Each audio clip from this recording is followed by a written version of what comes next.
बिस्मिल्लाहिर्रहमानिर्रहीम। अस्सलाम वालेकुम। उम्मीद करता हूँ अल्लाह के फजल करम से आप सब खैरियत होंगे। हमारा मुल्क तरक्की कर ही नहीं रहा। क्या हमारे मुल्क ने तरक्की क्यों नहीं की? काफ़ी सोच विचार किया गया। एक ही बात समझ में आती है, वो ये कि अगर किसी मुल्क का वज़ीर आज़म हो तो कि हमें तो चाहिए कि ऐसे शख्स को देखना जिसकी ज़ाती ज़िंदगी मेहनत से भरपूर हो, स्ट्रगल की हो, सीवी अच्छी बनाई गई हो, उसने अपनी ज़िंदगी में ऐसे ऐसे कारनामे सर अंजाम दिए हों जिसे दुनिया देख के ये रश करे कि ये कारनामे कम से कम हर कोई शख्स नहीं कर सकता। ये इतनी गैर मामूली सलाहियतों का हामिल शख्स ही अपनी ज़िंदगी में रश्क अमेज़ कारनामे सर अंजाम दे सकता है।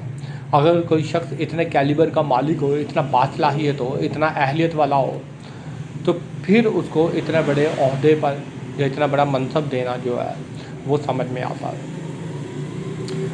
ऐसा शख्स जिसने हमेशा मेरिट पर, मेहनत पर यकीन रखा हो, अगर वो किसी मुल्क का वज़ीर आज़म बन जाए तो फिर मुल्क की तरक्की नागज़ीर हो जाती है।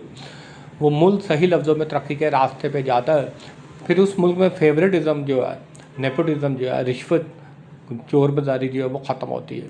करप्शन को जड़ से उखाड़ दिया जाता है।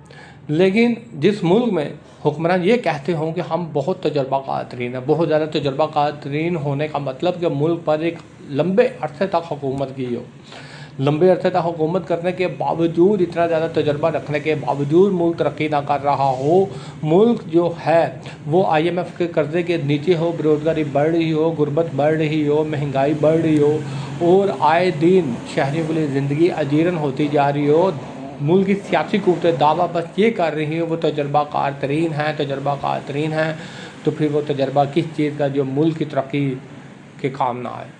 तो लिहाजा हमें भी सोचना चाहिए कि अगर हम अपने मुल्क को तरक्की दिलाना चाहते हैं, इस रियासत में ईमानदार पढ़े लिखे लोग जो है वो मुआशरे की जो लगामें हैं संभालें, बागडोर संभालें, तो फिर ही मुल्क तरक्की करेंगे। इसके लिए मेरे बहैसियत पाकिस्तानी कौम होने के नाते हमें सोचना पड़ेगा कि आखिर ये मुल्क बासलाहियत लोगों के हाथ में है कि नहीं है। शुक्रिया।